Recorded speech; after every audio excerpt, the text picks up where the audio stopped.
কি কিনে দিবি বললি? ছিঁড়া ফাটা প্যান্ট কিনে দিব। ওই অসভ্য ছেলে, অসভ্য ছেলে প্লিজ আমাকে ক্ষমা করে দাও। কেউ না, আমি কি বলছি, প্যান্টটা পছন্দ হলো না? শোন, ছিঁড়া ফাটা যদি পেন পরে আমরা যদি দুর্গাপূজা মেলাতে যাই, কি করবে লোকে জানিস? আমাদের দিকে থাকবে, লোকে হাসাহাসি করবে। ওই জন্য তো শোন, তোরা দুই বোনে যদি ওই প্যান্ট পরে বাউল বাজারে ঠাকুর দেখতে ঘুরিস না, হ্যাঁ। সবাই বলবে দেখ দেখ কত বড় বড় মেয়ের কোটা ছিঁড়ে ফাটার প্যান্ট পরছে। আহা, খুব আনন্দ পেল। এইটা তো ভাতার বাড়ি হবে রে, তারা এখানে লাঠি মাঠে ঝটকা দেয় এর ভিতর। শোনো, ওই প্যান্টের নাম কি হলো জানিস? কি? ওই প্যান্টটার সব থেকে দাম বেশি। হ্যাঁ। ওই প্যান্টটার নাম হলো ড্যামেজ প্যান্ট। Damage pant. ও, ভালো করে এইটা বলবি বুঝলি তো। না? আমি বুঝতেই পারিনি জানিস, ড্যামেজ পেন বলে। হ্যাঁ। আর আমার কি মনে হচ্ছিল জানিস, ওটা বোধহয় একদম তুই ফাটাই পেনে আনবি। না, শোন, তাহলে আর দেরি করবো না, চল। শোন, চল চল চল চল।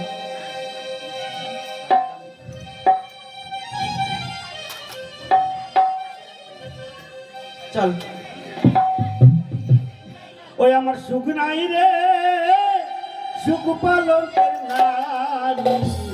আহা, 18টা বিয়ে করলাম, জেলায় ঘুরি ঘুরি আমার সুখ নাই রে।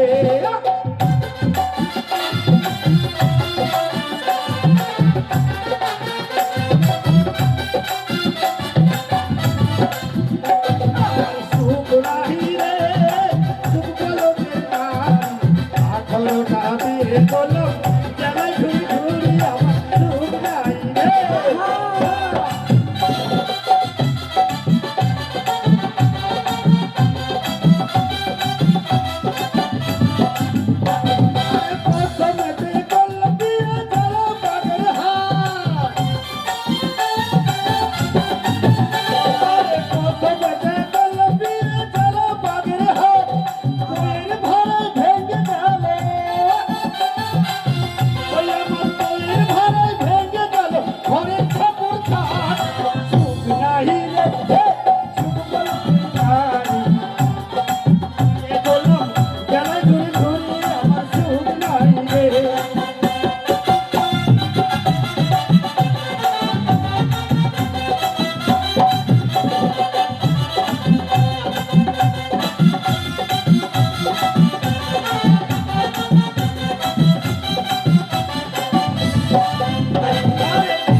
বিয়ে করলাম, জেলায় ঘুরে ঘুরে